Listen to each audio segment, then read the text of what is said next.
All right, welcome back to another masterclass with 7 Ways to Wealth. It is Wednesday. Let's dive in. So tonight's guest speaker is a dear friend of mine, and I love her so much. Her name is Oyinka Coakley, and she is a certified public accountant, you guys. She is a Black CPA, beautiful, beautiful lady. She's been doing it for 15 years, guys. So she is an entrepreneur. She has her own business. She also owns event spaces here in South Florida. So she's based over here in South Florida, and she is a professor. So she teaches for a living. And what she does is she also teaches entrepreneurs how to save their time and money by leveraging these systems in their business. So I absolutely love her, and I know that she has some gems to drop tonight. Hi, Oyinka, you have the floor.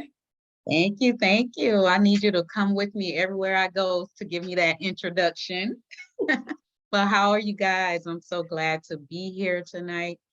Like Miss Chris said, I'm Oyinka. They call me the Entrepreneur's Professor because I teach entrepreneurs time and money saving systems to help you improve your business's finances. So Miss Chris asked me to join you guys today just to give you some tips on your business finances and to answer any questions that you might have. So do I have sharing capabilities, Miss Yes, Chris? you do. Okay, awesome. So I have a quick slideshow because I know you guys probably have questions. Whenever there's a financial seminar, a lot of people do have questions. So I want to make sure I leave enough time to answer all of those questions. I'm going to share this really quickly. All right. So today I want to talk about the top 5 financial mistakes that small businesses make. And I want you guys to kind of have these mistakes in the back of your head just to prevent you from making them. So she already gave you my introduction, so I won't do that again. So the first mistake that a lot of small business owners make is commingling their personal and business finances. You need to keep separate checking accounts for your business activities and your personal activities. If you do, I know we're all starting out, so we do sometimes have to fund our business with our personal finances, but you need to make a transfer from your personal account to your business account and document those transfers. You don't want to spend, or if you can avoid it, I would not make business purchases out of my personal account, and I definitely would not make personal purchases out of my business account. You transfer the money back and forth and acknowledge those transfers on your accounting records. You do want to keep receipts to document all the business purposes of your activities. So any expenditures in your business checking account, you need to have a receipt to document the business purpose of those. We see a lot of people online like, hey, you can write off your lunches, you can write off your vacations, you can write off your car. Okay, but when the IRS comes to audit your tax return to show all with all these write-offs, and you don't have any kind of documented business purpose for those expenditures, they're going to reverse those write-offs. So it may sound all good, but you need to carry yourself like a business. There will be income tax consequences if you are commingling those business and personal finances, particularly if you get audited and you can't document the business purpose for those expenditures. So yes, we all had to do it in the beginning. I had to do it myself. Like Miss Chris said, I own a venue. I'm about to sign a lease on the second one. And of course, in the beginning, I had to use my personal funds to finance that business, but I made a transfer from my personal account to that business account. Okay. Any questions about that? Point of clarification. Mm-hmm. You said documented business purpose, but a receipt isn't going to show why I spent the money. It's only going to Yes. show what I spent on. So Yes, so what you does that need look to for? document that. You need to document it. So on that receipt, if you took a client to lunch and you got a receipt, you need to write business lunch with XYZ person talking about XYZ. Oh, that's See? simple, huh? Yeah, it's that simple. It doesn't have to be anything complicated. If you got gas, okay, it needs to say commuting does not count as a business expense, okay? If you're commuting to the office, that's not a business expense. But if you're going to client meetings or business lunches and things like that, those are, business expenses. And you have to say, okay, this was gas to, Orlando for this conference, or, you just have to document it. Thank you. All right, here's the. So Oh, I did have a question. okay. So one of the questions I had is, so I have a company vehicle, and initially I was documenting everywhere I went.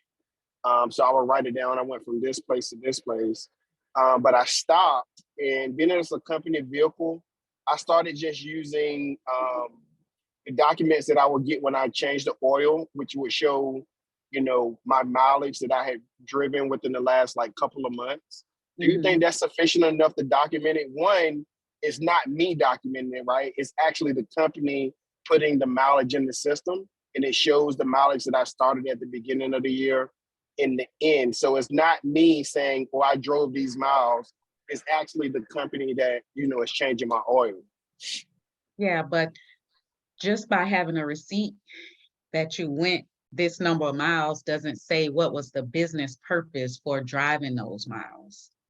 So that would not count if the IRS asked you for documentation for if that car was really being used for business purposes, unless it's like a taxi, or a Turo car that's being exclusively used for business. Then you could say that.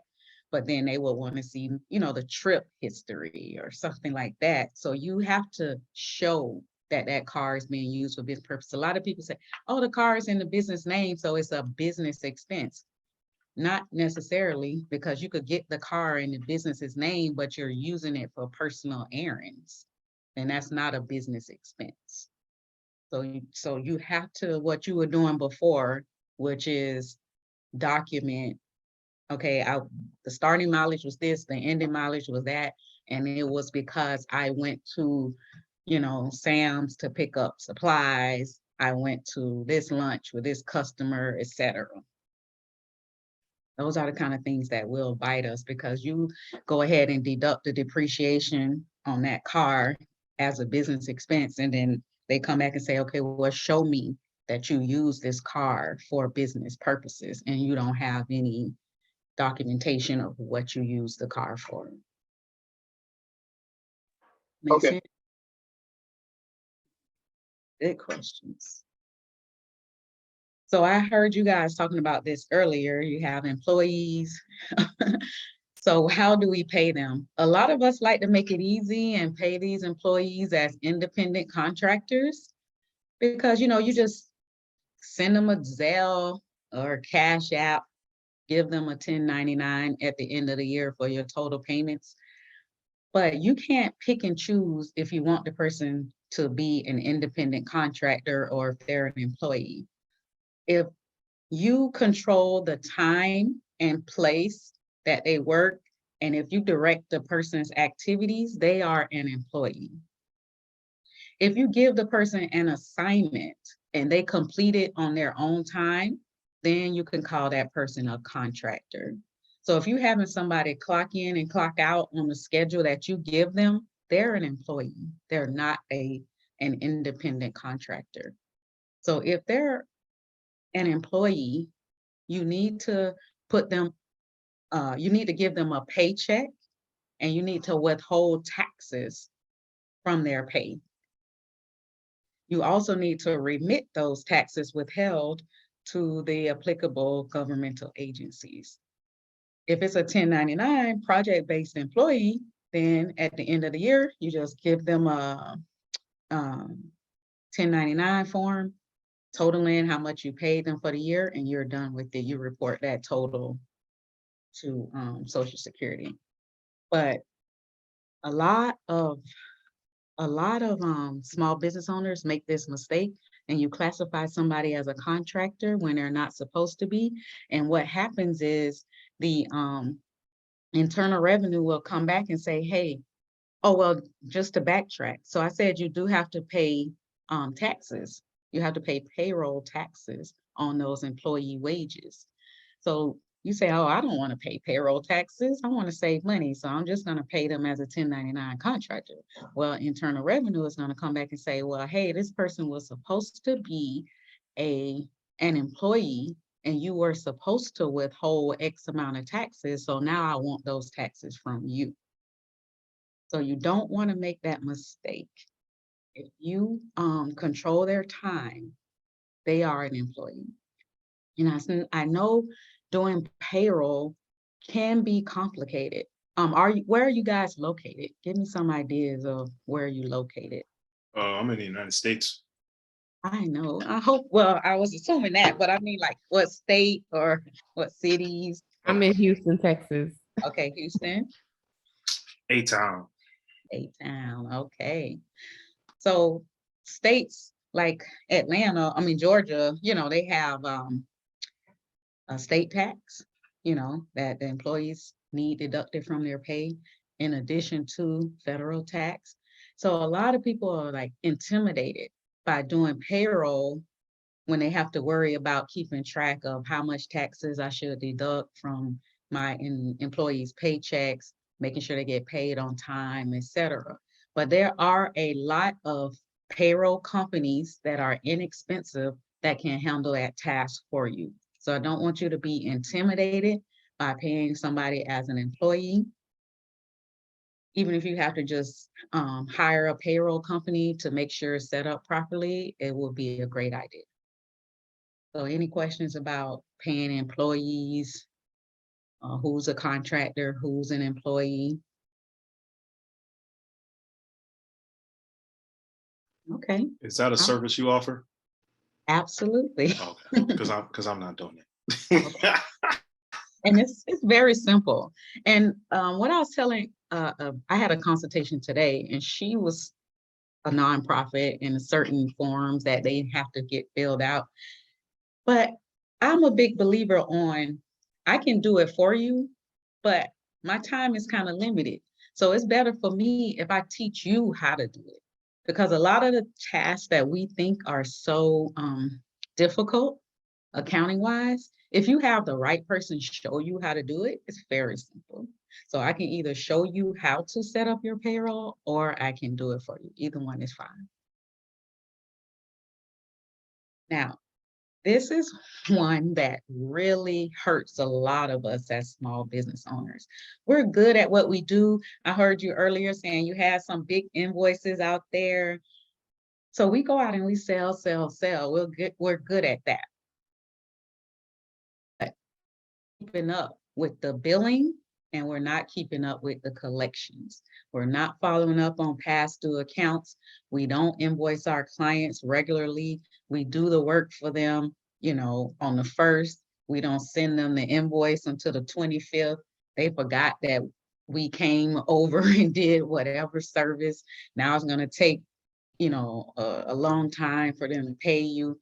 So you need to have some type of system in place to where you're billing your customers on a regular basis. I would prefer if you bill them immediately after the service is complete, but if you don't have time, no less than once a week should you be invoicing your customers. And then also, let's say you set that one day a week aside to do invoicing, then you need to also look at your collections. Who still owes you? How past due are they? Is there a particular customer that's been kind of MIA whenever you try to call? Are they still using your services, but they haven't paid the last couple of invoices? We tend to get kind of friendly with our customers and let them continue using our services, but they are past due on their invoices. So this hurts us because it hurts our cash flow, but we're trying to be nice. So you yes, we're out there hustling, we're trying to sell, that's our primary objective, but we do need to have some kind of system in place to help us track our billing and our collections.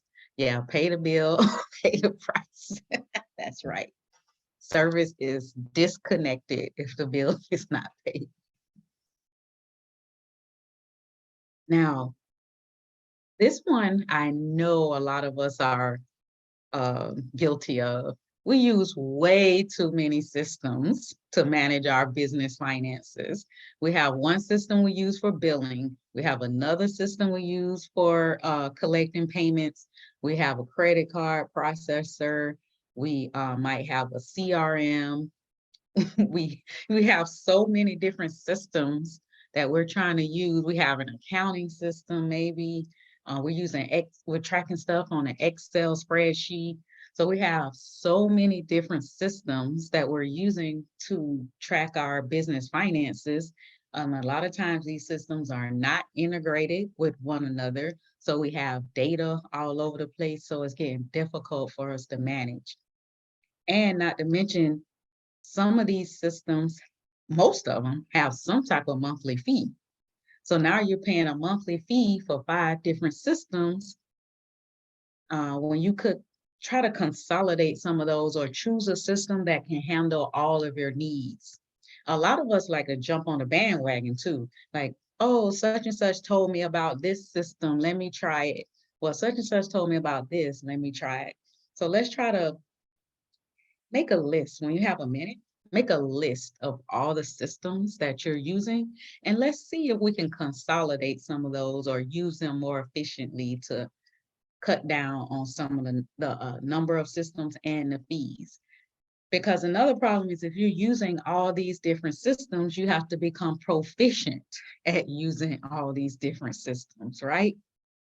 So now I have to pay somebody to train me on QuickBooks. I got to pay somebody to train me on HoneyBook. I got to figure out how to send Stripe invoices or Square invoices. I got to figure out how to use my website. I got to figure out what this credit card processor is charging me. It's just too much.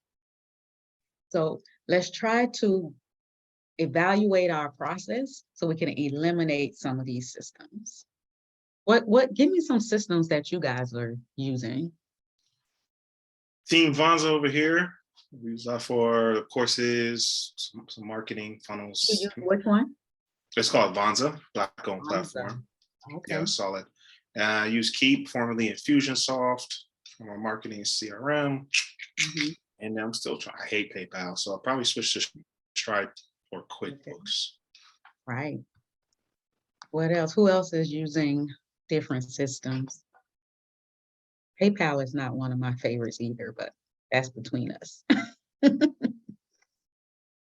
I use PayPal and Stripe, and then for my systems, I use Funnel Logistics and Samcart. Okay. And I was using a bunch of other more like ConvertKit, all kind of stuff. Right. And we got to keep up with all these systems. We have like all these different apps on our phone. They're not talking to each other. It's just a lot to keep track of. And the last one, we don't have any type of training or mentorship. Not you guys, because you have a mentor, so you're smart. But a lot of people, you just say, hey, I see somebody opening up a venue and I want one. So you're going to go out there and try to learn it or open it on your own, just off the top of your head of what you think is supposed to be done. Then you're going to make a lot of costly mistakes. They're going to cost you time and they're going to cost you money. They're probably going to cost you sales. If you're not careful, they might cost you your reputation. So what I say is let's if you see somebody successfully doing that thing that you want to do, tap into them, get the cheat code. I want to bypass all of the, I don't want to learn. I don't want to learn by, what do they say, trial by fire? I don't want to do that. I'm gonna pay the person that I see doing it successfully to give me the information. A lot of us are too proud to ask somebody for help. A lot of us feel some type of pride in that we did it on our own and we don't want to say that somebody helped us. No, I tell everybody who helped me, like well, my mentor for my event space is Nehemiah Davis. For a lot of you guys probably have heard of Neil. I got in his mentorship. I learned every single thing I can from him. Every call he's having, I talk to the other mentees, anybody else that has an event space. I mean, I made connections and I learned every single thing I could. And in the first year from my event space, I made over 100 and I think it was 149 by the end of the year. 1 year. Already this year, I'm up to 233. Still got what, 3 more months to go? And I only have one space. That's what, one space. But I want to learn these things if I wasn't in that community of entrepreneurs and venue owners to help, give me that information. So the support that you get in some kind of mentorship or group, some type of Facebook group or whatever kind of group, the support is there, the advice is there, and there's a community of people who are doing the same thing that you are doing. They're on the same journey that you're on, and that's so important. Because I don't know about you, but I don't know a lot of people in my family or in my close friends that own a venue. So if I need advice on something about my venue, I need somebody to ask. They're not going to be able to help me. If I would have listened to them, they would have said, why would you open up a venue during the pandemic? Doesn't make sense. But I always say, don't take advice from people who have never done what you are trying to do. I'm only taking advice from somebody who has done what I'm trying to do. Okay. So that mentorship and training is so important. Keep that in mind. So I know I heard a couple of people like, I don't care about QuickBooks, but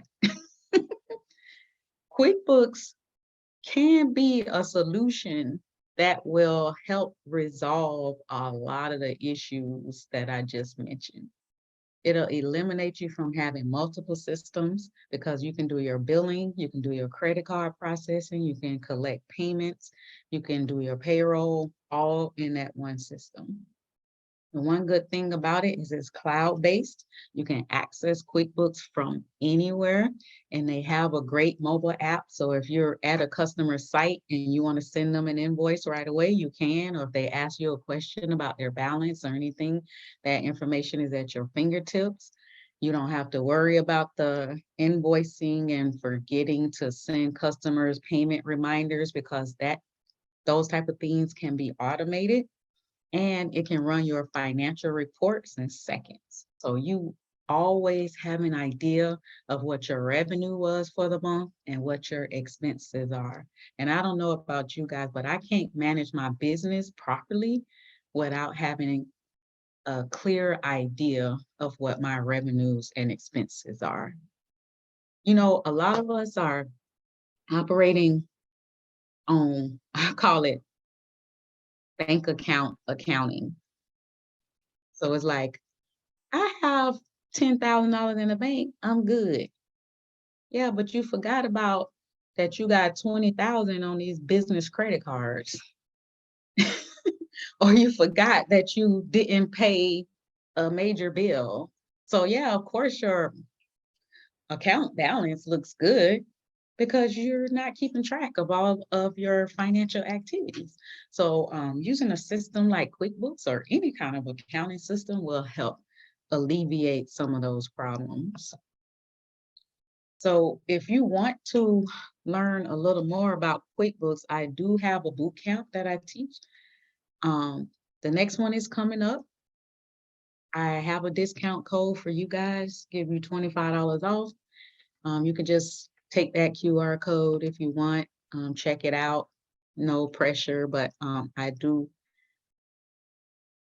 get so many calls every day about, can you help me with my QuickBooks and this and that? So instead of like doing individual trainings, I like to do these boot camps every now and then. So I get a lot of people on, we walk through the software, I show you how it can help you with your business finances, and just ask any questions that you might have, pull up your QuickBooks and say, I'm having a problem in this area, etc.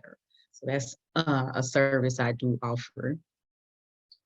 I also, now, if you need like Bruce was saying, I do offer a lot of different accounting services, obviously QuickBooks, installation, support, and training, but I also do HoneyBook. If anybody is needing a CRM, HoneyBook is a very good one. I mean, you can keep track of all of your customer contact. You can send contracts, invoices, brochures of your services, etc. And it's a very inexpensive solution. So I do HoneyBook implementation, training, and support. I do business consultations and bookkeeping, payroll, sales tax, any type of more on the operational side. I don't do tax, but I do have a tax accountant that I refer. I don't do income tax, I do sales tax. But I have a tax accountant that I refer all of my clients to, so we work well together. So any questions? It doesn't have to be about the stuff I discuss, but it can be a question about anything business related, finance related, etc.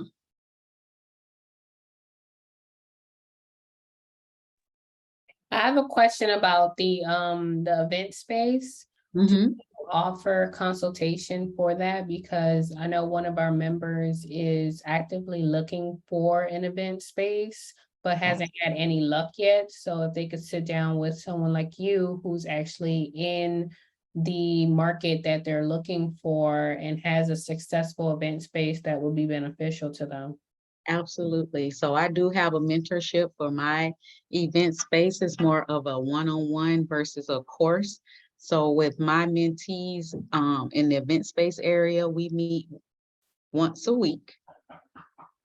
And we just do a lot of strategy. So if you don't have your space yet, we talk about, well, maybe you might not need me once a week in the, right now until you find the space, but we talk about strategy, how to find the space, what to look for in the right space, what are the zoning requirements for your city, how to set up your HoneyBook or whatever CRM, how to set up your packages, what type of equipment to buy, all this type of thing. So we meet every week to, strategize and implement those type of things.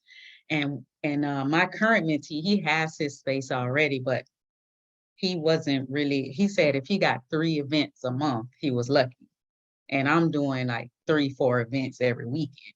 So, so his strategy was a little different. So we still strategize, but we're strategizing on marketing. We strategize on promotions, packages, design of his venue. And so we meet 3 times via Zoom, and then the 4th time I go there.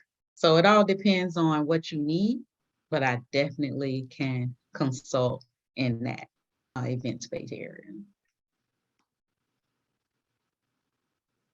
Yeah. Thank you so much. Can you just like quickly touch on that a little bit? Because like, it sounds like, I don't know if it's like location or something, when it comes to the event space, but it sounds like you have a really successful one. Yeah, so location is key. A lot of people just rush out here and get event space. They just get the first commercial space that somebody tells, that a landlord says, yeah, I'm okay with it, but that's the wrong thing to do.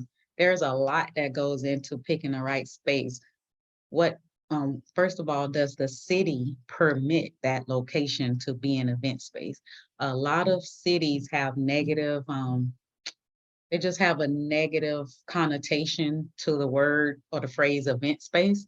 So as soon as you say that's what I want to do, they're like, no, we don't allow that in this location. Or if they do allow it, you have to go before the board of commissioners or the city council or whatever with a proposal and kind of convince them to let you have that space. So finding the proper city is key.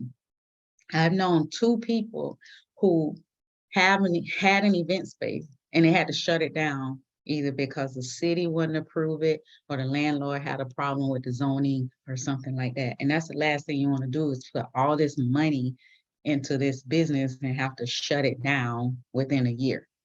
So it took me 8 months to find my first one because it was COVID, so I couldn't really go looking. But once I could actively start looking, it took me quite a while because I wanted to make sure everything was right. You need to have the parking. Parking is a number one issue why a city will decline you from being an event space. You need to have space. Like some people just pick any commercial space, but it needs to be open. People need to have room to dance. They need to have room for tables and chairs. They don't want a lot of rooms and stuff like that. Mine had a lot of rooms, but it still had a large enough event space. But eventually still, I started tearing down some walls to open it up a bit because people just want openness. I had to, put a little spin on mine and say, hey, oh, this is a VIP room. I turned it into like a lounge. So that's a selling point now. But 9 parties out of 10, nobody's in that VIP room except the bartender. But they booked it because they came and they fell in love with the VIP room. So yeah, you could put a spin on those rooms, but most people just want an open space. That's very important. Then you need to evaluate the landlord. How does this landlord operate with their other tenants? You can go to the different tenants and say, hey, how do you like this landlord? What's it like over here? Do they keep up the place? Do they respond to maintenance requests? Do they give you a lot of problems? Are they like overbearing, where they're always like coming over, seeing what you're doing, or they're more hands off? A lot of people want like a hands-off landlord, and I thought I did too, because in the beginning, they were so picky. We need this, we need that. Make sure you do this. We only want this number of people, and the events have to end by midnight, and there has to be alcohol. Yeah, micromanaging. Yeah. So I was like, oh gosh, they're gonna be a problem.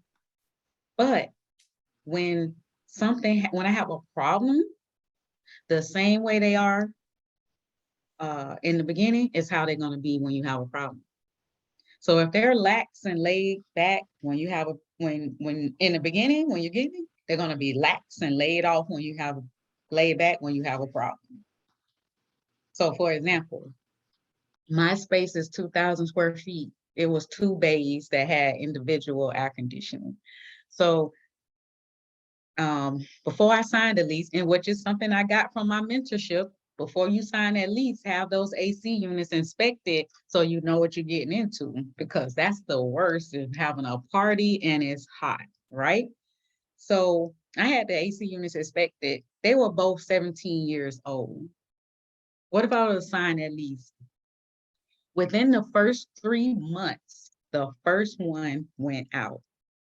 But luckily I had it inspected beforehand, and I put in the lease, I told the landlord, say, hey, I need a cap on my out of pocket for any AC repairs. So they said, I said, what about 1,000? They were like, no, 250. And if it has to be repaired more than twice, within 60 days, we'll replace it. I told you within 3 months, the first one went out. They didn't even ask questions. They just replaced it immediately. When I'm talking about immediately, it was immediate. And then the second one just went out maybe like 2 months ago. And I called them like, hey, I had it repaired more than twice. They say it needs to be replaced. you know, what, I have 4 events this weekend. These people can't be hot. Okay, let me have my AC people come look at it. I called them back the next day. They said, oh, they're going to replace it tomorrow. So you need responsive and responsible landlords. Okay, that is huge. So that's where I will start. So location, like I wouldn't even, like the city that I live in, I don't even look in my city because they require any event space to have a hearing before the city council, which is a 4-month process, and it's $5,000 just for the hearing. And then what if they disprove it, or they don't approve it? That's money down the drain. And I had one landlord, I mean, the place was beautiful, it was perfect, it's just what I wanted. He was like, yeah, but I can't hold this, I can't hold it for free. So I need you to pay me $5,000 a month for rent until the hearing. Well, the hearing was going to be 4 months from then. So now I done paid him, let's say if I paid him the $5,000 a month for 4 months, that's $20,000 plus the $5,000 I paid the city for the hearing, $25,000, and I get to the hearing and they deny it. So I wouldn't even look in a city that does not allow event space. Okay, so that's the first thing. So yeah, call me. I mean, we can set up a consultation. We can talk about any of that. Here's how you guys can reach me. I'm on Instagram, Facebook. That's my glamour shot. I know I don't look like that tonight, but that's how you can reach me. I'm on Instagram. I post a lot of, business related content. I do post a lot of accounting content, and I show a lot of stuff in the venue and things like that. So anytime, feel free to reach out, and thank you guys. If you have any other questions, let me know. Thank you so much. Is there any last questions, comments, concerns? Because I know Miss Oyinka has a hard stop of 7:50. She got bigger, better things to do. Not better. Trust me, it's a conference call. Why? Look, on Instagram, they're talking about I'm funny. What did I say that was funny? I didn't say anything. I have a question. Sure. Because I'm having to undo a lot of the things that I did independently now that I'm learning more. Mhm. And I have my LLC, which is based in Louisiana, and I was going to try to get it to be whatever in Texas, but that's too expensive, so I'm going to start over. Okay. With the renovations that I'm doing with my current house, the duplex, I am using my business account to, like the business credit card, to try to buy mainly supplies. That's the only thing.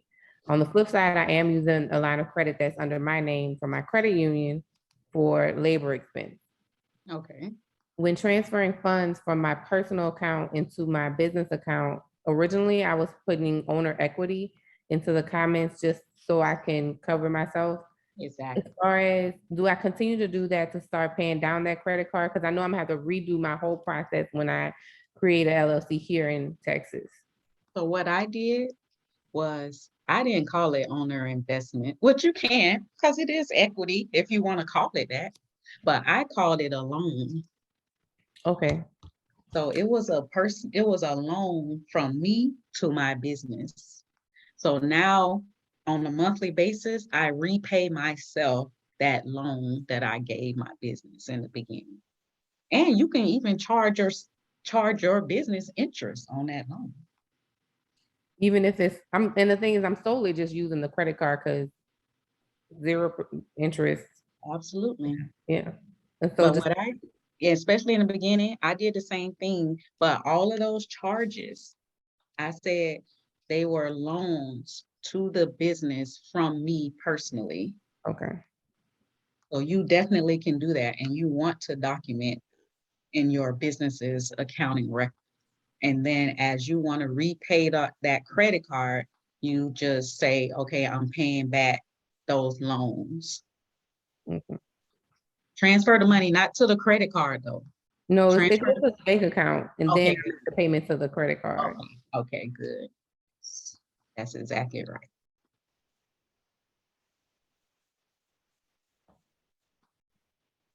I got a question. What's my retired number?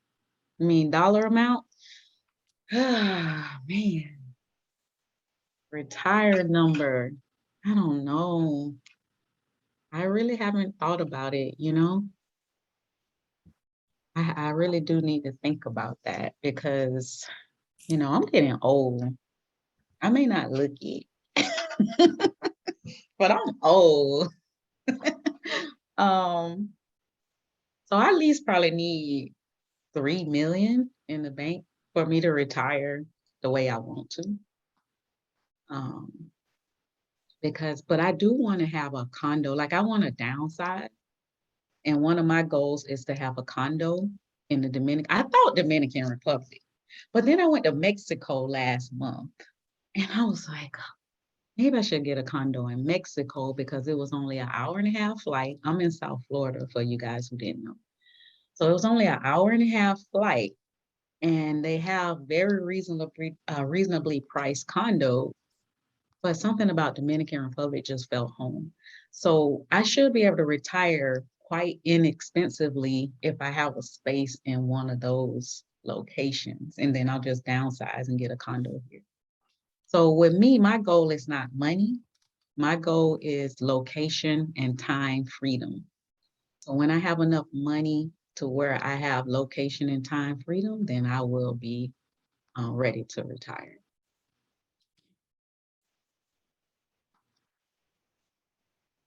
All right. I love that. I think my retirement number is around 3 million too. 3 million. I like how you guys were talking about real estate. I need to get into this mentorship because that's something that I really want to get into. Real Yeah. estate is really something interesting. You're welcome. Let me know if you have any questions. I have them on Instagram. Yeah. So yeah, I do have a hard stop and I don't think I can be late to this meeting, but if you want me to come back, just let me know. And I shared all my links and everything, so you guys can reach me at any time. Thank you so much. Thank you. We really appreciate you. Thank you for Talk pouring into the community. Absolutely. My pleasure. Talk to you guys soon. Okay, bye. Everyone follow her on Instagram and Facebook. Yeah. Tap in.